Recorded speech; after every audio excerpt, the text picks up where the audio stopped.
Namaskar. I'm Suruchi Das and you're watching Ritam News. For decades, the West has kept its door open to hundreds of thousands of Indian students, attracted by the prospect of world-class education and the chance to establish a future abroad. In exchange, these students have greatly contributed to the economies and communities of these nations, contributing billions in revenue. However, over the past year, this once welcoming approach has changed significantly, as these countries have introduced strict new restrictions on international students. In recent years, the surge in large-scale immigration has led to rising housing costs, pressure on healthcare systems, and challenges in the job market. In response, government in countries such as Canada, Australia, the United Kingdom, and New Zealand have introduced broad measures to limit the influx of international students.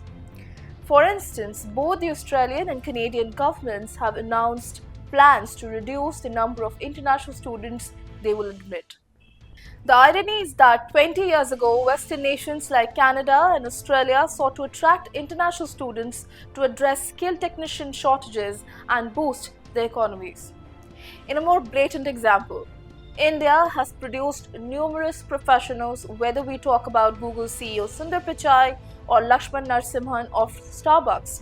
About 3 dozen Indian origin CEOs now manage global businesses worth $1 trillion. These experts have filled critical gaps in the West, contributing immensely to industries and sectors where there is a significant shortage of such talent.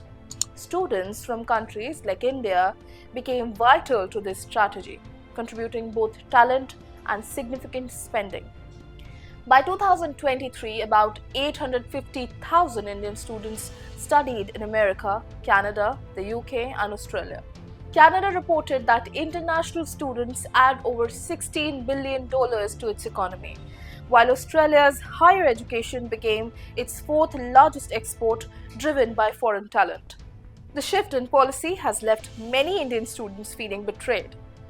But these restrictive policies are likely to backfire on Western nations.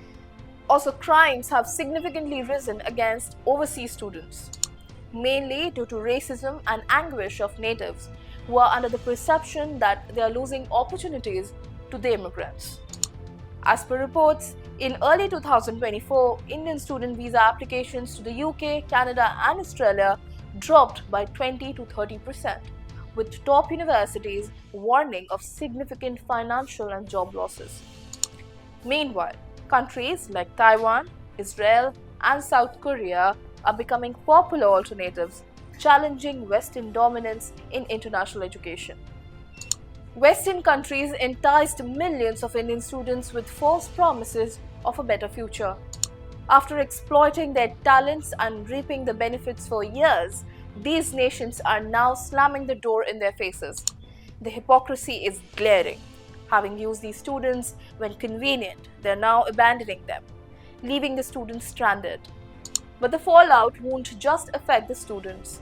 The very countries that once welcomed them will soon face the consequences of their selfish policies.